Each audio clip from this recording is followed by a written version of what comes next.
Гуманитарлық ғылымдар және өнер факультетінде студенттерге Атырау ақпарат медиа холдингінің аға дизайнері Дүйсен Ильяс Тұрлыбекұлы спикерлік етуімен шеберлік сағаты өтті. Журналистика мамандығын студенттері және оқытушылармен бірге өткен бұл шарада дәстүрлі журналистика болып саналатын газетті құру мен жасалу жолы жайында айтылды. Шеберлік сағаты барысында ол студенттерге газет жасау процесінің барлық кезеңдерін көрсетті. Ильяс Тұрлыбекұлы газеттің концепциясын әзірлеуден бастап, оның мазмұны мен визуалды аспектілерін үйлестіруге дейінгі жұмыстың әр кезеңіне назар аударды. Ол газеттің дизайнын жасау үшін қажетті құралдар мен бағдарламаларды, сондай-ақ композиция мен макет жасаудың негіздерін түсіндірді. Жалпы Атырау облысында 7 аудан бар екені бәрімізге белгілі. Әр ауданнан шығатын баспасөз бар. 7 ауданнан шығатын 7 газет бір-біріне ұқсамайды, форматы бөлек, стилі басқа. Шеберлік сағатының соңында студенттер газеттің дизайнын жасауға қатысты өз идеялары мен сұрақтарын қойып, маманнан нақты жауаптар алды. Бұл іс-шара студенттер үшін пайдалы әрі білім алуға бағытталған үлкен мүмкіндік бола білді. Бүгінгі инсайт өте жақсы болды. Көп сабақ алдық. Біз енді 4-ші курстың студенттері болғандықтан бізге дизайн сабағы өте қызықты. Газеттің құрылуы барлығы да жақсы деңгейде өтті. Ағайға көптен көп алғыс айтамыз. Осындай шаралар көп бола берсін дейміз. Абдрахманова, Қарақат Жолдасова, Аружан Максимова, Студент Ньюс.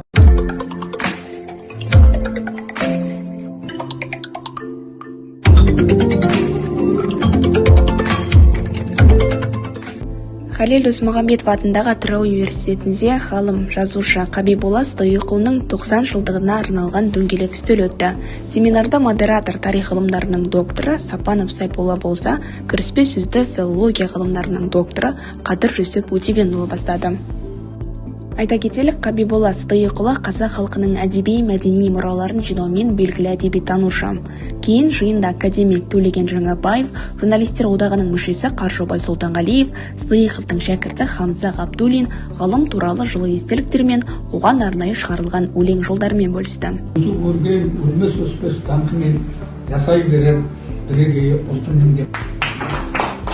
Шарада филология ғылымының кандидаты Жайла Балтуғаева Елепқызы жазушы жайлы тың деректерді ортаға салды. Жиын соңында қонақтар сыйлыққа өзара кітап алмасып, жуырда Қабиболла Сыдиықұлы туралы семинардағы ақпараттардан кітап басып шығаруға уағдаласты. Саясатқа сымбат, Темірболат Ақерке, Сенелі Вандрай, Студент Ньюс.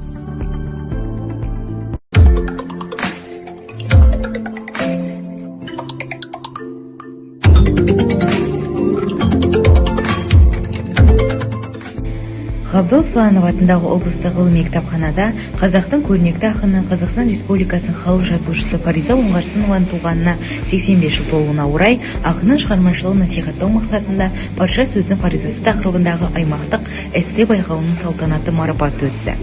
Бұл аймақтық байқауға Ақтөбе, Маңғыстау, Батыс Қазақстан облысынан және де Ақтау қаласына 15 пен 21 жас аралығындағы оқырмандар қатысқан.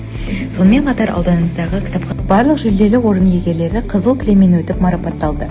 Халел Досмұхамедов атындағы Атырау университетінің гуманитарлық ғылымдар және өнер факультеті журналистика мамандығының 3-ші курс студенті Максим Варужан осы салтанатты марапатқа байқауда бақ сынап алғыс хатқа ие болды. Байқаудың мақсаты Фариза Оңғарсынованың поэзиясын кеңірек насихаттау, жастар арасында, әсіресе жастардың бос уақытын тиімді өткізуге, тілдік қорын молайтуға, шығармашылық қабілетін арттыруға жағдай жасау. Аида Абдрахманова, Қарақат Жолдасова, Аружан Максимова, Студент Ньюс.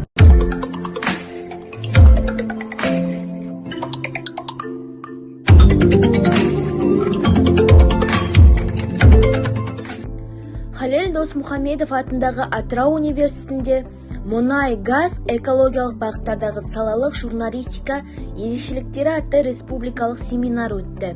Семинарға спикерлермен қатар осы мамандық студенттері мен кеш қонақтары атсалысқан болатын. Басты кеш қонағы Мәдениет және ақпарат министрлігі бұқаралық ақпарат саласындағы мемлекеттік саяси департаментінің директоры Қайнар Қаниұлы негізгі ықпалын білдіріп, шара туралы ұсынысын тастаған. мұнай газ саласындағы журналистиканың маңызы ол біздің еліміздегі осы өндірістің проблемаларымен оны жеткізумен байланысты болып отыр. Семинарда болашақ журналистер мен осы сала атқарушыларға өзекті мәселелер мен мүмкіндіктерді айтылды. Жиын соңында Қазақстан Республика Мәдениет және Ақпарат министрлігі бұқаралық ақпарат саласында мемлекеттік саясат департаментінің директоры Қайнар Қанилұлы қорытынды сөз сөйлеп, семинарға қатысушыларға ризашылығын жеткізген болатын.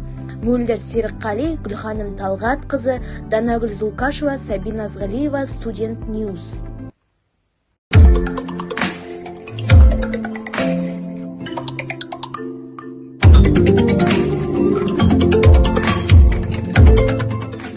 Халил Досмұхамедов атындағы Атырау университетінде Қазақстан Республикасының чемпионатының 13 дүркін жеңімпаздары Атырау облыстық пара-волейбол клубының командасымен кездесу өтті.